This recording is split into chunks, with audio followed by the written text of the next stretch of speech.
pour ta question qui était très intéressante des avantages de l'athéisme, il y a Clemzy qui est un vulgarisateur scientifique qui s'est proposé de te donner Ah, des super. arguments pour parler des avantages de l'athéisme. Si tu as un peu de temps, il est Oui, prêt c'est ça qui à... m'intéresse en Bah fait, parce que à parfait. chaque fois vous attaquez les religions, mais en fait Hmm. en réalité faut vendre ces avantages à soi en fait. Eh bah c'est parfait. Exactement. Alors, promis, ça va pas être très long. Dans l'absolu, pourquoi est-ce qu'ils précisent qu'ils attaquent bien la religion et pas les religieux? C'est parce qu'en fait, c'est le concept qui est mauvais, pas les gens qui l'appliquent. C'est pour ça qu'il n'y a pas lieu d'attaquer les religieux, il y a lieu d'attaquer la religion, la philosophie de ce qu'est la religiosité. L'avantage d'être athée, par exemple, c'est d'un monde où il y aurait beaucoup d'athées, ou une majorité d'athées, c'est que déjà ce serait une société qui serait profondément laïque, dans le sens où la neutralité viendrait du fait que les gens ne discuteraient même plus d'arguments abscons ou de choses imposées et qui n'ont aucun lien avec la raison, à savoir l'existence de faits qu'on accepterait comme acquis sans y avoir réfléchi. Donc ça, c'est la première promotion de la laïcité et de l'athéisme. C'est le fait que du coup, la laïcité serait de fait. Il n'y aurait plus de combat idéologique concernant la neutralité ou non de la croyance au sein de l'État. De plus, il y a un avantage quand tu es athée, c'est qu'il y a un accent sur l'universalisme des droits humains. Euh, Parce qu'à partir du moment où un pays va être principalement athée, encore, c'est pas une critique des religieux, hein, c'est une critique de la religion, du concept de religion, quelle qu'elle soit. Donc à partir du moment où tu as un pays où il y a en majorité des athées, les athées peuvent se concentrer sur des principes universels, comme, je sais pas moi, les droits humains, etc. Et ils ont pas, pourquoi? Parce qu'ils n'ont pas besoin de les lier à des préceptes religieux spécifiques. Donc, du coup, ça amène une approche plus inclusive des politiques sociales et des droits. Donc, les décisions, elles sont prises en fonction de leur impact sur les individus ou sur la masse des individus, indépendamment de leur foi ou de leur absence de foi. Donc ça permet une universalité, une approche plus universelle des droits humains. Ensuite, bien évidemment, à partir du moment où l'athéisme commence à être majoritaire, il y a une valorisation de la pensée critique et de l'esprit scientifique. Il y a une absence, si tu préfères, de l'obscurantisme. Donc c'est pour ça que l'athéisme encourage la pensée critique et l'approche scientifique pour comprendre le monde. Pas des données, à nouveau, arbitraires, parce que même si elles viennent soi-disant de Dieu, elles en restent arbitraires, parce qu'elles ne sont pas passées par comment dire, comment dire, le concept profond de réfléchir sur la chose. C'est-à-dire, les choses sont telles qu'elles sont parce qu'elles sont écrites, mais pas parce qu'elles ont été réfléchies et ont été considérées comme suffisamment bonnes pour être appliquées. Donc, c'est la valorisation de la pensée critique et de l'esprit scientifique. Donc, ça contribue à une société, entre guillemets, où les décisions politiques et sociales, elles sont prises sur la base des faits, et les faits sont têtus, et sur la base des preuves et du raisonnement logique, plutôt que sur des dogmes ou des traditions que tu ne peux pas contester parce qu'elles sont sacrées. Et on ne conteste pas ce qui est sacré. Ontologiquement, on ne peut pas contester ce qui est sacré. Donc, ça t'empêche de pouvoir réfléchir sur les choses. J'ai presque terminé. Hein, Ensuite, évidemment, il y a la réduction des conflits basés sur la religion, parce que forcément, le communautarisme augmente, parce que les gens, quand ils n'ont pas les mêmes religions, bah, ils ont tendance à essayer à être au minimum prosélytes, au pire imposer complètement leur religion. Donc, tu enlèves les conflits basés sur la religion dans un pays majoritairement athée. Tu as une promotion de l'égalité parce que tu as une absence de hiérarchie religieuse dans l'athéisme, profondément. C'est une absence de hiérarchisation. C'est pas une recherche de neutralité. C'est une absence de hiérarchie religieuse si l'athéisme devient majoritaire. Donc ça promeut une vision plus égalitaire des relations humaines. Les gens sont, comment dire, sont évalués, sont jugés sur la base de leurs actions et de leur caractère, plutôt que de leur adhésion totalement arbitraire à des croyances spécifiques. Et enfin, il y a une flexibilité profonde de la morale et de l'éthique à partir du moment où un pays est majoritairement athée, parce que vu qu'il n'y a pas de cadre religieux fixe, les athées ils peuvent adopter une approche flexible, adaptative de l'éthique, qui soit bien en accord avec le moment, l'année où ils sont, la période où ils vivent. Ils ne sont pas obligés de rester sur des normes qui étaient vraies il y a 1400, 2000, 2500 ans. Ils permettent d'avoir une morale et une éthique qui est bien ancrée dans son temps. Donc ça permet une réévaluation continue des normes morales, à nouveau en fonction de l'évolution de la compréhension humaine et des contextes sociétaux, pas d'un livre qui aurait donné des préceptes arbitraires. Voilà en gros les 5 ou 6 points en général qu'on donne pour promouvoir un pays athée, etc. Alors ça peut paraître du blablabla, etc. Mais non, c'est profondément Alors, j'ai universel une et petite logique. question, comme ça tu pourrais y répondre au passage, s'il te plaît. En fait, à quel moment tu définis la ligne rouge en tant que dire, politique athée?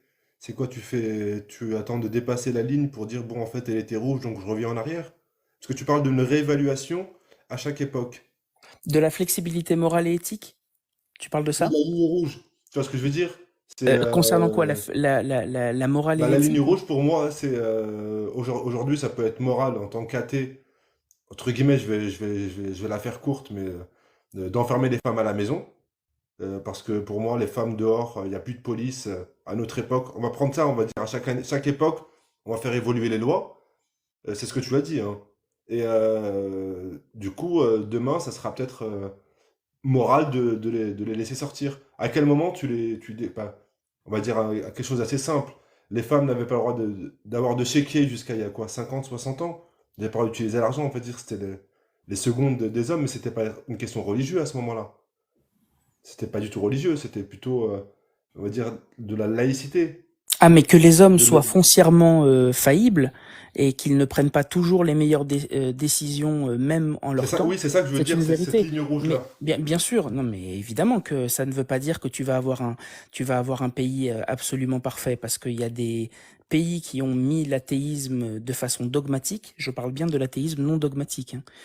Parce qu'il y a l'athéisme dogmatique et l'athéisme non dogmatique. Là, je parle bien d'un athéisme non dogmatique. Si tu mets un athéisme dogmatique, comme en URSS, c'est une catastrophe. Mais là, ce dont je te parle, c'est de l'athéisme non dogmatique. Mais évidemment, les humains évoluent, ont parfois des idées qui sont un peu, comment dire, attardés quant à leur application, et tu te retrouves avec des situations où c'est un peu compliqué. Après, le fait que les femmes n'avaient pas de chéquier dans ces années-là, déjà, il y avait peu de gens qui avaient des chéquiers, et de toute façon, il était clair que la vie devait changer, et les gens s'en sont chargés quelques années plus tard, en 1968 par exemple, entre autres. Mais évidemment que ça ne t'empêche pas d'avoir un pays qui a encore des mauvaises lois, des mauvaises décisions. C'est juste qu'on parle de vers quoi ça pourrait tendre, quels seraient les avantages.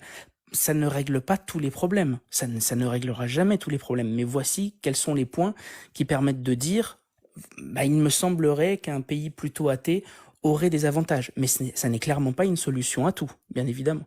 Il n'y a pas de solution miracle sur le Ok, sujet de la politique. merci pour ton honnêteté.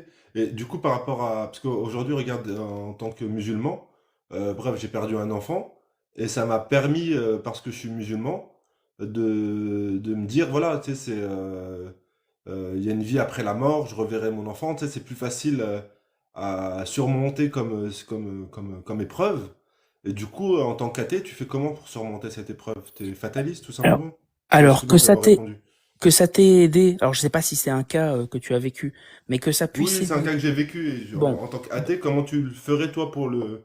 Qu'est-ce que tu bah, dirais en fait dans l'athéisme pour surmonter ce premièrement, genre d'épreuve? que ça t'ait aidé, c'est absolument formidable. Je veux dire, même si moi je suis pas pour les religions, je suis profondément athée non dogmatique, le fait que ça t'ait aidé, si au moins la religion t'a aidé à ça, c'est super. Donc encore une fois, on ne critique pas les religieux, mais le concept de la religion. Un athée comme moi, par exemple, si jamais je perds quelqu'un, je vais peut-être que comment dire, le deuil sera peut-être plus difficile. Je le nie pas. Le fait de ne pas avoir d'amis imaginaires, le fait de ne pas imaginer qu'il y a un paradis, ou que, comme je suis persuadé que mon enfant, ou en l'occurrence par exemple mon grand-père, là il y a pas longtemps, est quelqu'un de bien, je n'ai pas l'impression qu'il va aller au paradis, donc mon deuil sera peut-être plus difficile que toi, parce que je n'aurai pas cette bouée pour me raccrocher. En revanche, ce que j'aurai, ce sera toujours les souvenirs, et le fait que je ne pense pas non plus qu'il risque l'enfer. Je ne pense pas non plus que du coup il devient quelque chose d'éthéré et que peut-être qu'il me regarde quand je suis sous la douche, et etc., etc. Donc évidemment, tu as des avantages à la religion, entre autres le fait que bah il y a le paradis, mais il y a aussi des désavantages. Et voilà, c'est vrai que tu perds quelques petites choses quand tu n'es plus croyant, mais ce que tu gagnes, c'est de la logique, de la cohérence dans la vue des choses, et également une acceptation des choses uniquement parce qu'elles ont du sens, parce qu'elles sont logiques et que tu peux les tester et les retester. Pas avoir des enseignements complètement abscons qui n'ont pas d'autre raison d'être qu'on t'a dit que c'était comme ça. Comme le fait qu'il faut pas passer sous une échelle parce que ça porte malheur. Voilà, c'est le... Oui, Et là, ça, c'est de l'ordre du j'ajouterais superstitieux. l'étranger, j'ajouterais sur parce que moi j'ai connu les deux. J'étais musulman, aujourd'hui je suis athée. Euh, Sachant que maintenant, pour moi, il n'existe pas de paradis, ni un Dieu, ni une vie après où je vais revoir mes proches. Bah, les gens que j'aime, je perds pas d'occasion pour leur dire que je les aime. Parce que je sais que si demain ils meurent, je vais le regretter, tu vois. Je vais pas me dire, ah, je vais les croiser au paradis. Tu vois, en tout cas pour moi, peut-être que des gens qui sont croyants le font sans être athées, tu vois. Ils le font tous les jours. Mais moi, dans mon cas, ça a augmenté cette envie de leur montrer que je les aime tous les jours, plus qu'avant. Et de vivre l'instant présent, c'est une bonne Exactement. remarque. J'avais jamais pensé à ça. Ouais. Ok, non, mais c'est une Euh, très bonne et remarque. et ça c'est un niveau personnel. En revanche, l'autre avantage de l'athéisme, c'est qu'on ne pourra jamais te reprocher d'être quelqu'un de bien pour souhaiter aller quelque part. C'est pour ça qu'il y a autant de gens qui disent que si jamais un jour le jugement dernier arrive, à la droite de Dieu se tiendra forcément un athée. Parce que pour les religions monothéistes abrahamiques, l'intention est primordiale. D'accord? Et il se trouve que si tu veux aller au paradis, il faut faire des choses bien. Le bien étant défini dans le texte. Il n'est pas bien parce que ça te semble bien, il est bien parce que c'est écrit dans le texte. Donc si quelqu'un se met à faire le bien juste pour aller au paradis, on pourra douter de toujours de son action. Est-ce qu'il le fait de bonté de cœur ou est-ce qu'il le fait uniquement pour aller au paradis? Alors que vivre dans l'athéisme, on ne pourra jamais remettre en doute ta bonté de cœur parce que tu n'espères rien en retour. Tu ne crois pas en Dieu, tu ne crois pas au paradis, tu ne crois pas au Assénet, tu ne crois pas à tout ça. Au Donc, karma, ni rien. voilà, tu ne crois pas au karma, etc. Ce que tu as fait de façon gratuite et noble, tu l'as fait de façon gratuite et noble. Tu n'as jamais eu d'arrière-pensée. Voilà, il y a aussi un avantage sur ta vision de toi-même et de ta vision des autres. Clemzy, cet avantage, moi, alors, pour le coup, là, je vais pas être d'accord avec toi. Moi, personnellement, en tant que musulman sunnite, je crois qu'on va tous en enfer. Tous, vraiment tous en enfer. Et il n'y a qu'une miséricorde d'Allah qui pourra nous faire rentrer au paradis. Donc je vis absolument pas avec le fait de me dire je vais au paradis ou je fais tout pour aller au paradis. Je sais que par défaut je vais Je te en parle de la enfer. religion, je te parle pas de toi. Toi, tu as l'air Non, clairement non, d'être quelqu'un de bien, mais non, tu non, n'es pas alors très non, non, je représentatif. suis pas quelqu'un de bien du tout. Non, non, non, au Non, contraire. mais dans le dogme, de toute façon, C'est ta l'étranger, façon de gérer le dogme, ouais. dans l'islam, effectivement, dans le dogme, voilà, il y a que des gens qui sont promus directement au paradis qui y vont, Voilà. certaines conditions, mais l'amma, c'est-à-dire la population globale, oui, la majorité, ils vont passer d'abord par l'enfer, même s'ils ont été bons, et après, ils vont, voilà, normalement, si tout se passe bien, si Allah, voilà, l'accepte, bah, il passe au paradis. Mais ça ne veut pas dire que toi, imaginons, si tu fais du bien, que tu fais que des trucs bien comme ce que dit ton Dieu, tu as plus de probabilité de sortir plus vite de l'enfer que quelqu'un qui est kafir total, qui est mécréant et qui fait que des trucs interdits par Dieu. Pour le coup là, Amir, je crois que c'est les hypocrites, si je me trompe pas, qui eux ne sortiront pas en fait. Et du coup, c'est les gens qui ont cru et qui Aussi, ont après mécru. aussi, ouais, aussi. Donc, non, non, après, celui qui se dit musulman et qui fait ça pour aller au paradis, qui fait les bonnes actions pour aller au paradis, ça marche pas, hein. Ça marche un temps, mais quand t'es tout seul et que y a personne pour te regarder, veut dire, ton vrai toi, il ressort, hein. Ça Ouais. marche quand il y a des spectateurs, mais dès qu'il n'y a plus de spectateurs, tu redeviens le voleur ou le menteur que tu es. Hmm. Ceux-là, c'est Donc, pas c'est des pour ça vrais que croyants, parce que le croyant, il sait que son Dieu, il le voit tout le temps. Voilà. Alors, du coup, là, tu es en train d'insinuer qu'il y a plus de musulmans qu'il y a vrai croyants? Je Non, non, comprends non, c'est plus. pas ça. Non, non, parce qu'il faut pas se mentir, là. Il n'y Après, a je sais pas pas, un moi je suis musulman pas, aujourd'hui qui est. Enfin, moi la je suis pas dans la piété. tête des musulmans, hein, tu vois, je sais pas. Mais globalement, ce que te dit Clemzy, c'est que on peut se poser la question, vu que dans un dogme religieux avec un Dieu, un paradis et je vais simplifier, hein, des points à gagner en faisant des actions, bah tu te dis que les actions sont faites pour gagner des points et pas que, alors qu'un athée, il n'a pas ce concept-là. Tu vois, il n'a pas ce concept, voilà, faire Oui, du oui, bien ou un oui, truc comme oui. ça Non, mais pour gagner des après, points. oui, mais normalement, quand tu vis ta religion, ton islam tranquille, tu penses même plus au point, en fait. Tu sais, tu fais ta Oui, vie. oui, bien sûr. Et après, il y a un dernier point sur lequel je voudrais revenir, Clemzy, que tu as identifié tout à l'heure. C'est que, vu comment tu as décrit l'athéisme, j'ai cru comprendre qu'elle n'était réservée à ceux qui avaient un minimum d'intelligence et de réflexion. Alors, je vais te dire pourquoi. Parce que, faut pas se mentir, il y a une grande partie de la population qui n'est pas vouée à réfléchir. Et ces gens-là, on en fait quoi, en fait? Alors, je sais pas pour les critiquer, hein, mais c'est un constat. Alors, il se trouve, attention, je suis désolé, les gens vont hurler. Il se trouve qu'il y a une méta-analyse qui a été faite sur la religiosité et le QI. Cassius, Alors, tu peux le censurer, vas-y. Non, je plaisante. voilà. Il y a une méta-analyse qui prouve que la religiosité, en moyenne, donc c'est un recueil de 63 analyses qui ont montré qu'il y avait un indice défavorable de la religiosité sur le QI aux alentours de moins 0,24. Ce qui veut dire que, alors sachant que quand on fait une méta-analyse, le R, le rapport, est au maximum défavorable à moins 1 et au maximum favorable à plus 1. Moins 0,24, ça veut dire qu'il y a une corrélation, mais qu'elle n'est pas non plus terriblement négative. Elle est un petit peu négative. Pourquoi c'est important? C'est parce qu'il semblerait que la religiosité, pas la religion, la religiosité semble empêcher les gens en moyenne de réfléchir plus que ne pas avoir de religiosité. Ce qu'on comprend facilement, puisque la vie n'a pas vraiment besoin d'être comprise, vu qu'on t'a donné tout prémâché dans un livre saint, par exemple. Donc tu n'entraînes pas autant ton cerveau que quelqu'un que par exemple Saint Matthieu ou quelqu'un qui va dire je ne crois que ce que je vois ou que seuls les faits comptent, pas les histoires qu'on me raconte.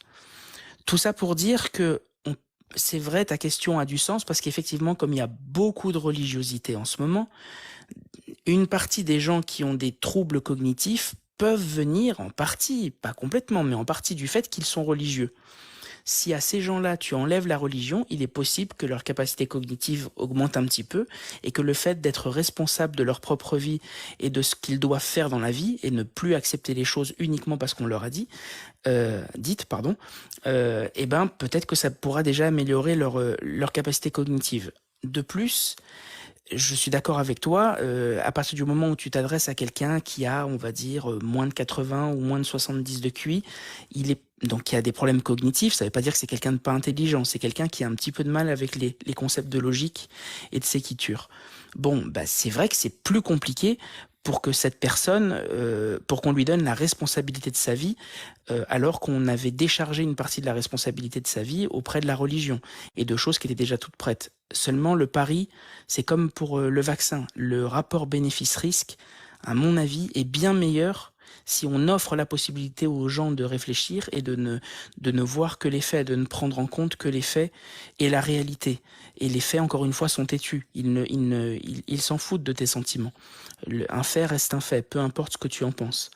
Donc, je pense que c'est un pari qui est très certainement favorable. Alors, Voilà. Clemzy, merci pour ta réponse. Alors, je vais juste te dire, c'est un peu perso, mais je le dis en rapido.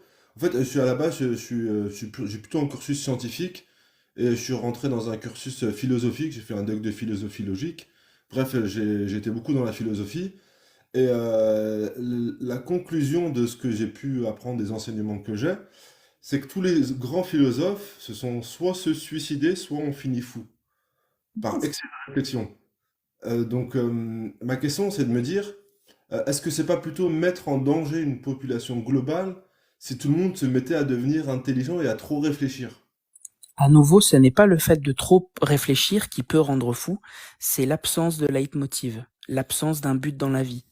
Or, c'est pour ça qu'on a dit au début des années du XXe siècle que Dieu était mort. Pourquoi? Parce qu'on n'a plus besoin de Dieu pour avoir un but dans la vie.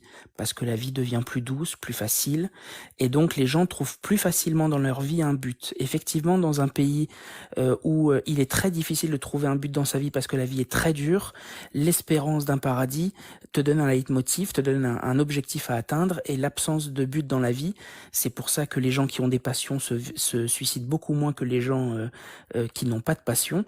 Le fait d'avoir un but dans la vie t'empêche un peu plus de vouloir mettre fin à tes jours. Donc, encore une fois, on serait au 7e siècle, peut-être, t'aurais peut-être raison, dans un pays où il fait très chaud et où il y a très peu de choses à manger, etc. Peut-être. Mais de nos jours, ça n'est plus un problème parce que les gens peuvent trouver beaucoup de bonheur et beaucoup d'agréabilité dans la vie et également facilement un but, par exemple, avoir des enfants ou amasser de l'argent ou ce que tu veux. Donc ça n'est plus un problème. Et ce n'est pas le fait de réfléchir beaucoup. Réfléchir beaucoup n'est jamais un problème. C'est le fait, par exemple, de ne pas avoir de but dans la vie et de pas comprendre quel est le but de sa propre vie. C'est différent. Alors, quand je te dis que les gens deviennent fous, c'est que quelle que soit ta ligne de réflexion, on va prendre n'importe quel type de réflexion, on va même si tu veux sortir du religieux, c'est qu'à un moment, tu t'atteins des limites sur cette réflexion-là. Et ce qui rend fou, c'est de ne pas pouvoir dépasser cette limite. Donc là, aujourd'hui, on le voit avec mes frères musulmans qui sont devenus coranistes, et ils sont tous devenus Coran seuls, parce qu'effectivement, ils ont commencé à réfléchir. Ils ont commencé à ouvrir les livres, ils ont commencé à dire ça c'est pas normal, ça c'est normal, à beaucoup réfléchir. Et aujourd'hui, on le voit très, très clairement. 90% des Corans seuls se pensent prophètes sans le dire ouvertement. Ce qui est pour moi un excès de folie.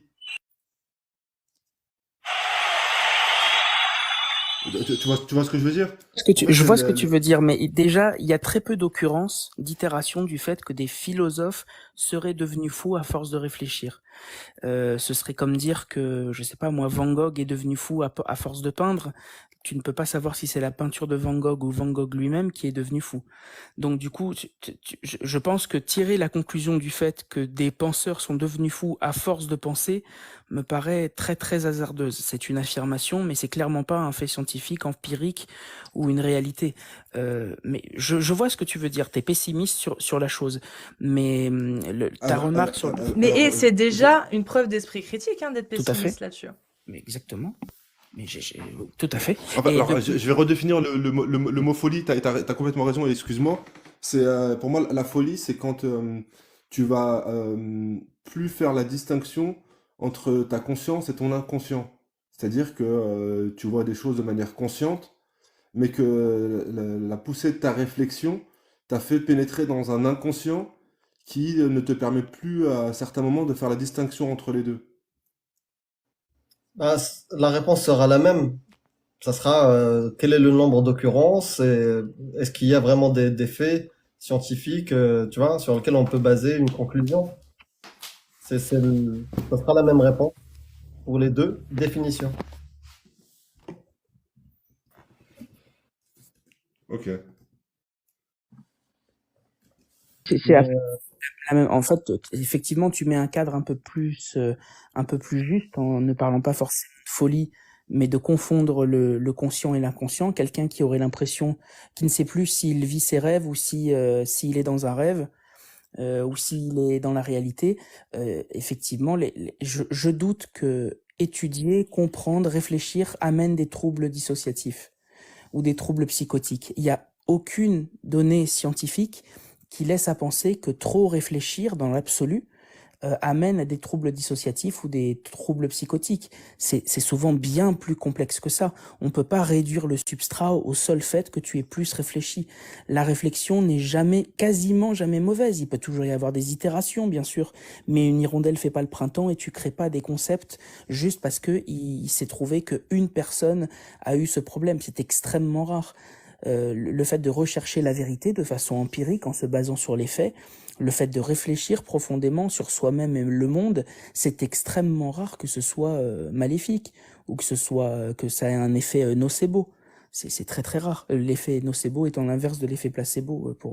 Et voilà, je doute. Ton pessimisme est justifié parce que tu doutes, et le doute est toujours très bon, surtout quand il commence par soi-même. Mais je pense que ce pessimisme-là n'a pas vraiment lieu d'être.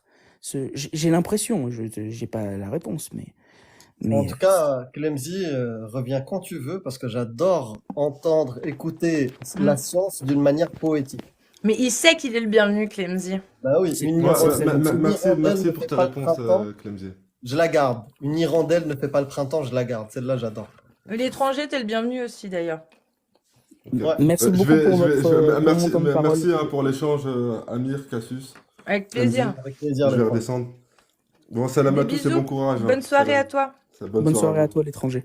Alors, on va rentrer dans une deuxième partie juste après. Je me dis si tu auras un dernier mot à dire, sachant que juste comme il y a des restrictions sur le live, je vais relancer le live pour la deuxième partie, où là je vais faire monter l'équipe de base quand on finit les soirées à partir de minuit. Maintenant, je vais faire comme ça. Pas, avant minuit, je Ah, fais pas les gens monter. avec lesquels je dois pas monter, c'est ça? Ah, ok, bah, je vous quitte maintenant. Ouais, les amis. Donc, ouais, dégage. Oui, je dis juste une dernière petite chose avant de descendre. Encore une fois, la preuve qu'on ne critique pas enfin, je dis on parce que je le fais aussi de mon côté avec la squad, mais on ne critique pas les religieux, on critique bien les religions. La preuve, la personne qu'on vient de recevoir n'est clairement pas problématique. Il n'y a aucune raison de le rejeter par essence. Il est sympathique, il réfléchit. Il a dit un truc qui est très drôle, c'est qu'il a dit les sunnites, j'ai des amis sunnites qui ont fini par devenir coranistes. Je pense qu'il y aurait un truc à rechercher. Il semblerait qu'un sunnite qui monte chez Cassius devienne coraniste. On peut espérer qu'un coraniste qui monte chez Cassius devienne athée, et on peut espérer qu'un athée qui monte chez Cassius devienne scientifique. Mais bon, tout ça pour dire que, encore une fois, Oh, chez Clemzy, Tu me chez Clemzy. surestimes, tu surestimes mon potentiel, mais...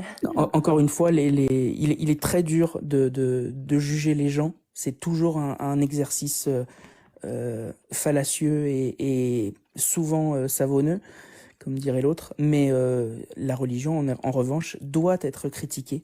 C'est vraiment important pour les gens, et il n'y a pas de raison de se vexer de critiquer les religions. Et ce n'est pas parce qu'on critique une religion qu'on critique les religieux. Ça, c'est un sophisme. Exactement. Merci beaucoup, passez une bonne soirée. Merci à toi, Clemzy. Il y aura la rediff de ce passage-là. Ouais, je te suis, ouais. Super. C'était un plaisir de discuter avec toi en tout cas.